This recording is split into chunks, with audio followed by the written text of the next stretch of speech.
कहानी फुसफुसाते हुए जंगल। रिया और सोनाली बचपन से ही बहुत अच्छे दोस्त थीं।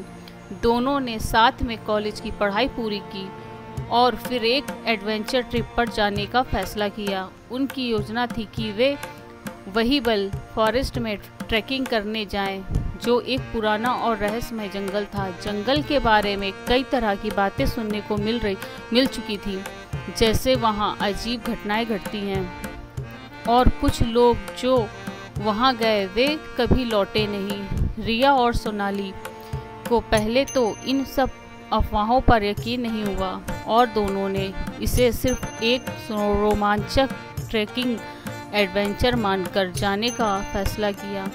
वे जंगल में पहुंची जहां सन्नाटा था और दूर दूर तक कोई नजर नहीं आता था। जंगल की हवा ठंडी और अजीब सी महक से भरी हुई थी। हालांकि दोनों ने इसे महसूस और नज़रअंदाज किया और ट्रैकिंग शुरू की।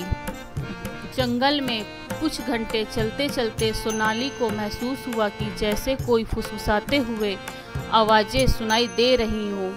पहले तो उसने इसे अपनी कल्पना समझा, लेकिन जब रिया को भी यह महसूस हुआ तो वह घबराई। वे दोनों धीरे धीरे उस आवाज़ की ओर बढ़ने लगी और जैसे ही वे एक पुराने पेड़ के पास पहुंची, अचानक एक ठंडी हवा का झोंका आया। क्या तुमने सुनी? सोनाली ने रिया से पूछा। यह आवाज़ कैसी लग रही है? लगता है जैसे कोई हमें पुकार रहा हो, रिया ने कहा।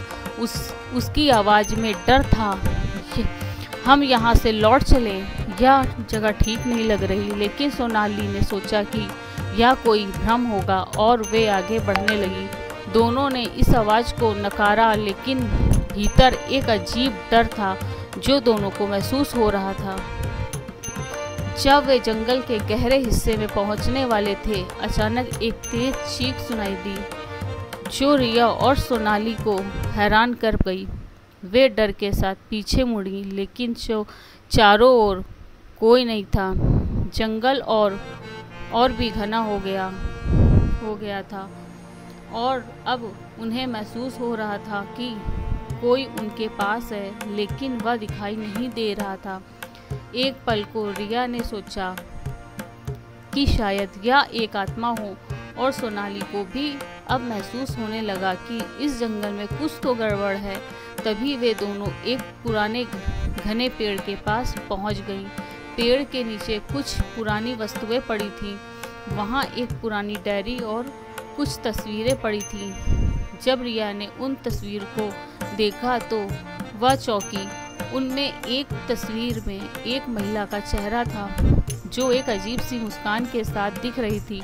यह कौन हो सकती है? सोनाली ने पूछा। रिया ने तस्वीर को ध्यान से देखा और वह महिला को कुछ पहचान सी लगी। यह वही महिला हो सकती है जिसकी कहानी हमें सुनी थी। वह महिला जंगल में खो गई थी और कहा जाता है कि उसकी आत्मा आज भी इस जंगल में भटकती है। अचानक डायरी में एक पन्ना पलटते ही रिया और सोनाली ने पढ़ा कि वहीबल फॉरेस्ट के बारे में एक प्राचीन कहानी है। यह जंगल उन लोगों का था जो कभी यहाँ बसे थे और उनका कहना था कि इस जंगल में एक प्राचीन शक्ति बसी हुई है जो लोगों को अपने जाल में फंसा लेती है। जो लोग जंगल में भटकते थे उनकी आत्माएं इस जंगल में कैद हो जाती थीं। क्या हम भी यहाँ फंस गए? सोनाली ने घबराते हुए कहा।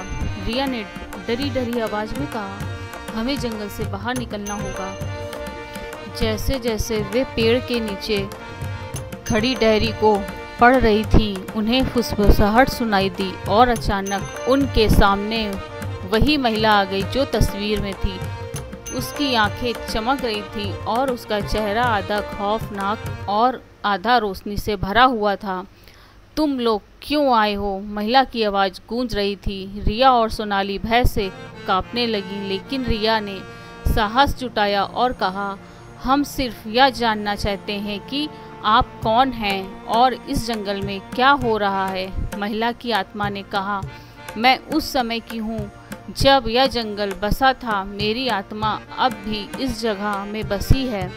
तुम दोनों ने इस जंगल में कदम रखा है और अब तुमसे जुड़ी मेरी कहानी पूरा करना होगा। महिला ने अपनी कहानी सुनाई। वह और उसका परिवार जंगल में एक पुराने मंदिर के पास रहते थे, लेकिन एक दिन उन्हें इस जंगल के रहस्यमय क्षेत्र से भटका दिया गया।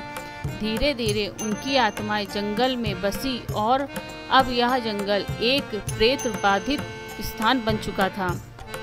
महिला ने रिया और सोनाली से कहा, अगर तुम चाहती हो कि मैं अपनी आत्मा को शांति प्राप्त कर सकूं, तो तुम्हें इस जंगल के रहस्य को सुलझाना होगा। रिया और सोनाली ने दया और साहस के साथ महिला की आत्मा को शांति देने का निर्णय लिया।